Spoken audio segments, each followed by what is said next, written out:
Here in the I button and in the description box below you will get complete playlist of Fourier transform.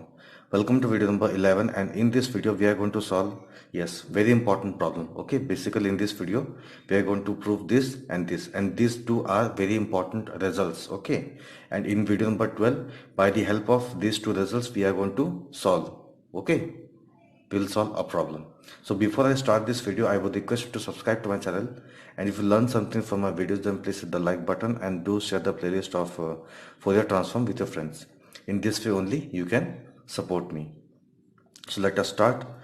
We will solve both important results one by one. Okay, the first result says, okay, here we have fs. Okay, fs means Fourier sine transform. Okay, fs means Fourier sine transform. Okay, if you want to find Fourier sine transform of x into f of x, okay, here we have f of x and x is multiplied with this f of x, and we need to find the Fourier sine transform of x into f of x, and the result will be minus d upon ds of Fourier cosine transform of f of s. Okay, yes, Fourier, the result will be minus d upon ds of Fourier cosine transform. It means first of all we need to find the Fourier cosine transform of f of x. Okay, yes, first of all we need to find the Fourier cosine transform of f of x, then we will simply differentiate this, okay, the result with respect to s, and put a negative sign, and that will give me Fourier sine transform of x into f of x. Fine. And the second result, okay, second important outcome, that is FC, that is Fourier cosine transform of x into f of x. Okay, Fourier cosine transform of x into f of x equals to d upon ds of fs of s. It means, yes, d upon ds of Fourier sine transform.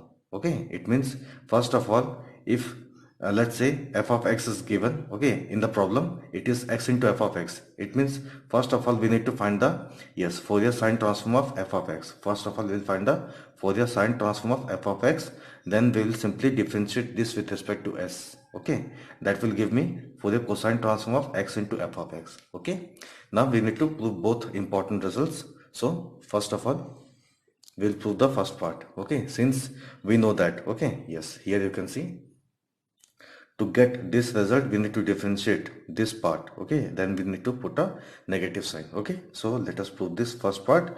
Since we have fc of s, it means this is what, this is Fourier cosine transform. Okay, Fourier cosine transform is given by integration 0 to infinity f of x cos sx dx. Okay, yes, here we have d by ds of this, so we need to differentiate this with respect to s. Okay, so d by ds of fc of s, it means d by ds of Fourier cosine transform will become, yes, integration 0 to infinity. Okay, here you can see we are differentiating with respect to s. Okay, so x will become constant. Okay, so this is a function of x, so yes, this will be as it is, and here we have cos sx, okay, which is a function of s. Okay, this is a function of s, so if you differentiate cos, this will become minus sign. Okay, so cos of differentiation of cos of sx will become sine sx, and the coefficient of this s is what, x, so x will be multiplied with this. Okay, and simply write dx here. Now we can take this negative sign here. Okay,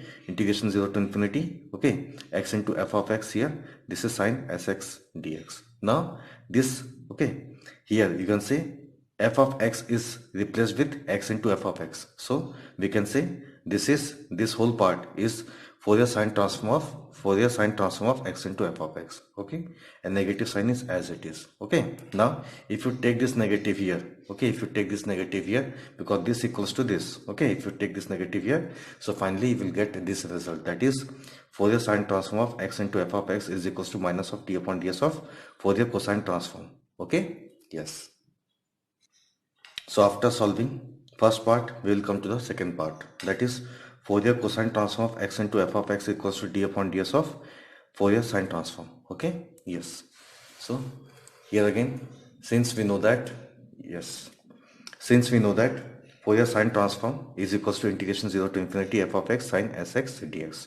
Now simply differentiate, okay, with respect to s.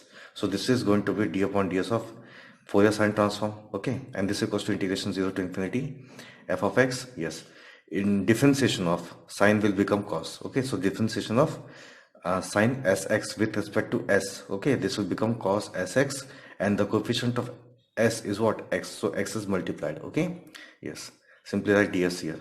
Okay, here we have dx. So we can rearrange this integration 0 to infinity. Okay, x into f of x. Okay, cos sx dx.